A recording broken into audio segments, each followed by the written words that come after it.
Good afternoon students. आज हम advance engineering mathematics second का टॉपिक ले रहे हैं, conditional probability and Bayes theorems. First of all, conditional probability.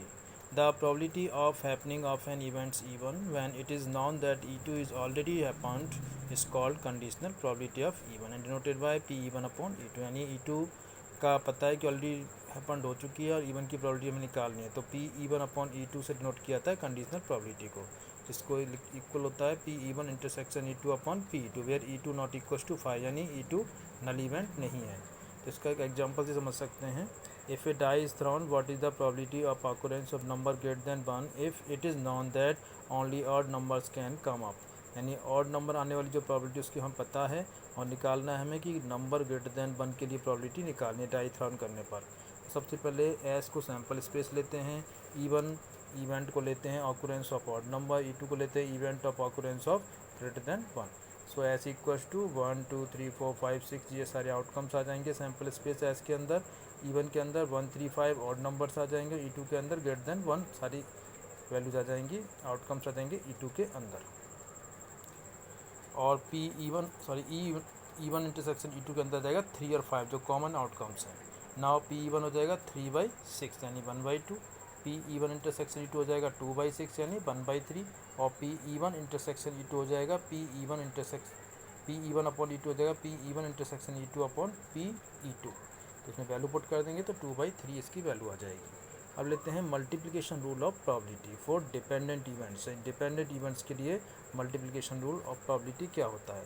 तो let E1 and E2 be any two dependent events, then P1 intersection E2 equals to P1 minus P2 upon E1 where E1 not equals to 5। इसमें वही लिया गया है, यानी conditional probability का formula P1 upon E2 किसके equal होता है, P1 intersection E2 upon P1। E1 non है, E2 की निकालनी है प्रोबेबिलिटी, तो हमें उल्टा करके उस फॉर्मूले को थोड़ा चेंज करके ऐसे लिख देंगे P1 intersection E2 equals to क्या हो जाएगा, P2 को मल्टीप्लाई कर देंगे Pe2 अपॉन E1 से।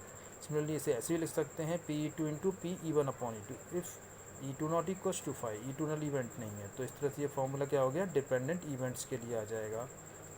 अब वही फार्मूला फॉर इंडिपेंडेंट इवेंट्स के लिए क्या होगा, if the events E1 and E2 are independents then Pe1 upon E2 is the same as Pe1। यानी इसमें Pe1 अपॉन E2 जो कंडीशनल प्रोबेबिलिटी है वो Pe1 के इक्वल हो जाएगी, क्योंकि E2 हमें नॉन पता है तो ऑलरेडी अलग है, वो इंडिपेंडेंट है बिल्कुल E1 और E2, तो Pe1 अपॉन E2 को हम P1 लिख सकते हैं। सो Pe1 इंटरसेक्शन E2 की वैल्यू क्या होगी, P1 इंटू P2, यानी Pe1 अपॉन E2 को P1 लिखेंगे और P2 को मल्टीप्लाई में लिखेंगे। तो इस तरह से हम इसको मल्टीप्लाई फॉर्म में लिखते हैं। जनरलाइज फॉर्मूला बनाए इसका, यदि हम इंडिपेंडेंट इवेंट के लिए तो बनेगा Pe1 intersection E2 up to intersection En equals to P1 P2 up to Pen, यानी सभी प्रोबेबिलिटीज़ का मल्टीप्लाई कर देंगे यदि हम इंडिपेंडेंट इवेंट्स के लिए निकाल रहे हैं प्रोबेबिलिटी। इसी को यदि हम डिपेंडेंट इवेंट्स के लिए लेते हैं, यानी E1 E2 E3 हमने 3 इवेंट्स लिए सपोज, और इनकी सैम्पल स्पेस एस के अंदर, तो और Pe1 intersection E2 not equals to 5 है, तो Pe1 intersection E2 intersection E3 equals to P1 into Pe2 upon E1 multiply Pe3 upon Pe1 intersection E2। ये 3 इवेंट्स के लिए है, वो भी डिपेंडेंट इवेंट्स के लिए। मान लो 4 इवेंट्स के लिए होता तो आगे कैसे बढ़ जाता है, Pe4 upon Pe1 intersection E2 intersection E3, इस तरह से बढ़ता चला जाता है। इस तरह से जनरलाइज फॉर्मूला भी बना सकते हैं इसके लिए, डिपेंडेंट इवेंट्स के लिए इंडिपेंडेंट इवेंट के लिए बनाया था, ऐसे हम डिपेंडेंट इवेंट के लिए जनरलाइज फॉर्मूला बना सकते हैं। तो ये हो गया कंडीशनल प्रोबेबिलिटीज़ के लिए। Then the addition rule of probability. Addition rule of probability क्या होता है डिपेंडेंट इवेंट्स के लिए।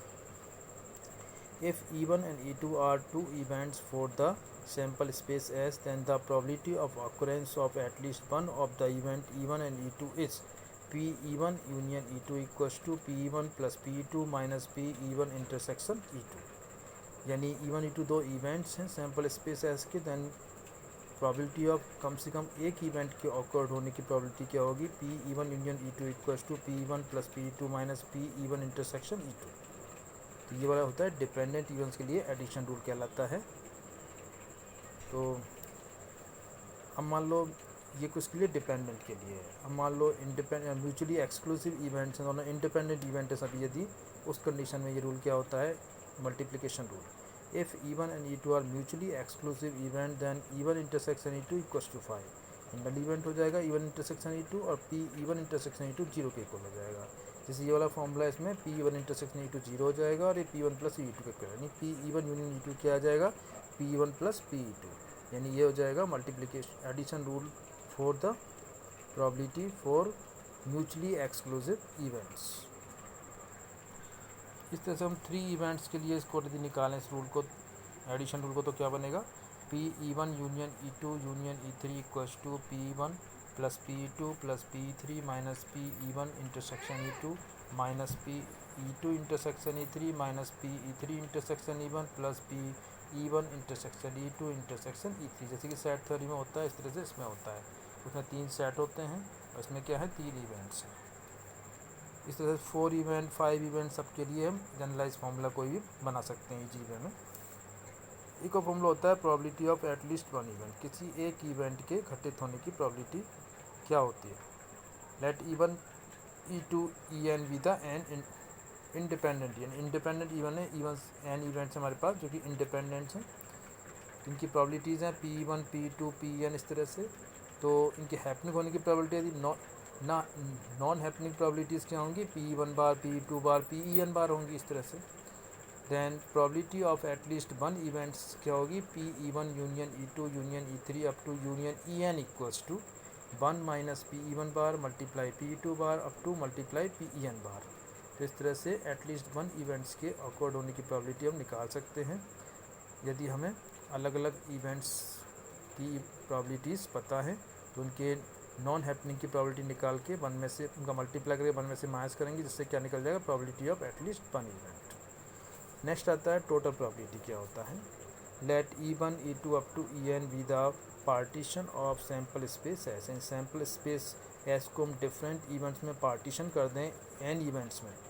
तो सपोज वो इवेंट्स हैं E1 E2 up to En जो कि सैम्पल स्पेस को पार्टीशन करने पर बनती हैं, such that PEI not equals to zero. इनमें सबकी जो प्रोबेबिलिटी है वो किसी की भी जीरो नहीं है, ऑल वैल्यूज़ ऑफ आई, यानी आई की वैल्यू 1 से लेकर n तक है। Then for any event E in S में कोई हम एक इवेंट E लेते हैं तो P किसके इक्वल होगा, P equals to P1 multiply PE upon E1 plus P2 multiply PE upon E2 plus PEN multiply PE upon n। ये कहलाता है टोटल प्रोबेबिलिटी रूल। यानी हमें n इवेंट दे रखी हैं जो कि सैम्पल स्पेस को पार्टीशन करने पर आती हैं और कोई भी इवेंट्स की प्रोबेबिलिटी जीरो रही है, तो कोई इनमें से कोई एक इवेंट E लेते हैं तो उसकी जो प्रोबेबिलिटी होगी वो इस तरह से दी जाएगी, P1 multiply PE upon E1 plus PE2 multiply PE upon E2 up to PEN multiply PE upon En। अब सबसे इम्पोर्टेंट थ्योरम्स पे आते हैं। बियोस थ्योरम सबसे इम्पोर्टेंट थ्योरम भी है जो टोटल प्रोबेबिलिटी रूल का यूज़ करने पर ही आएगी। तो सबसे पहले इसमें है, suppose if E1 E2 En when we n mutually exclusive and exhaustive set of events of sample space S, and E1 से लेके En तक mutually exclusive and exhaustive set है इवेंट्स का, सैम्पल स्पेस S के अंदर है। And E is an event which occurs together with the either of E1 E2 En from the partition of a S। यानी E1 E2 up to En में से कोई हमने इवेंट E ली, कोई भी इवेंट E1 से लेकर En तक कोई भी इवेंट हो सकती है E। तो सपोज E इवेंट लेते हैं उनके पार्टीशन में से यदि हम, तो let E be an event then PEI upon E equals to PEI multiply PE upon EI, I equals to 1 2 3 up to n upon summation of j equals to 1 to n PEJ multiply PE upon EJ। ये कहलाता है Bayes theorem. यानी i की value 1 से लेके n events के लिए है, 1 से लेके n तक है। तो PEI अपॉन E की वैल्यू होती है PEI multiply PE upon EI upon summation j equals to 1 to n PEJ multiply PE upon EJ। इस बेस थ्योरम को एग्जांपल से समझ सकते हैं इस तरह से। There are 3 boxes containing respectively 1 white, 2 red, 3 black balls, 2 white, 3 red and 1 black balls, and 3 white, 1 red and 2 black balls. A box is chosen out at the random and from it 2 balls are drawn at random. The 2 balls are 1 red and 1 white. Find the probability that these come from the first box, second the second box, third the third box. यानी हमें 3 box दे रखे हैं, उनके अंदर अलग अलग 3 तरह की बॉल्स हैं, यानी वाइट, रेड और ब्लैक बॉल्स। तो इनमें से हमें 2 बॉल ड्रॉ करनी है, तो उनमें से एक वाइट होगी और एक रेड होगी। तो वो दोनों बॉल्स या फर्स्ट बॉक्स में से आए या सेकंड बॉक्स में से आए, थर्ड बॉक्स में से आए, तो उनकी प्रोबेबिलिटी क्या होगी। तो इसके लिए सबसे पहले हम E1 को लेते हैं। फर्स्ट बॉक्स चूज़ किया है यदि, तो इसकी इवेंट को E1 से डिनोट कर रहे हैं। सेकंड बॉक्स के लिए E2 और थर्ड बॉक्स के लिए E3 इवेंट्स ले रहे हैं। यदि E1 फर्स्ट बॉक्स चूज़ किया है तो E1 इवेंट है, सेकंड बॉक्स चूज़ किया है तो E2 इवेंट है, और थर्ड बॉक्स चूज़ किया है तो E3 इवेंट्स है। इनकी प्रोबेबिलिटीज़ क्या होंगी, P1, P2 और P3 1/3 के इक्वल होंगी। यानी 3 बॉक्स हैं, उनमें से एक बॉक्स चूज़ किया तो तीनों की प्रोबेबिलिटी सेम होगी 1/3। E है the getting 2 balls 1 red and 1 white. E कोई इवेंट्स है, इनमें 2 बॉल्स ड्रॉ करनी है, वो इवेंट्स E से डिनोट कर रहे हैं, जिनमें 1 रेड और 1 वाइट बॉल है।